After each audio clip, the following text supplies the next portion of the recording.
how to change the contact group ringtone sound on Samsung Galaxy S26 Ultra.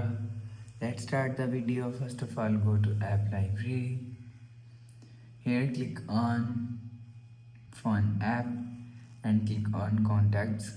After click on contacts, scroll down and you will see groups. Here click on groups and you will select group from here.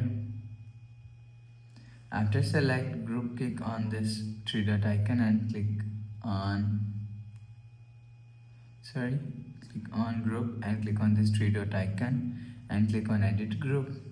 After click on edit group, you will see group ringtone is here. If you want to change group ringtone, so you will select ringtone from here.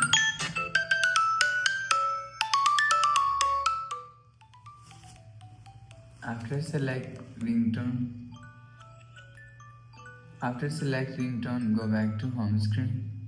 So that's how you can change the contact group ringtone sound on Samsung Galaxy S26 Ultra.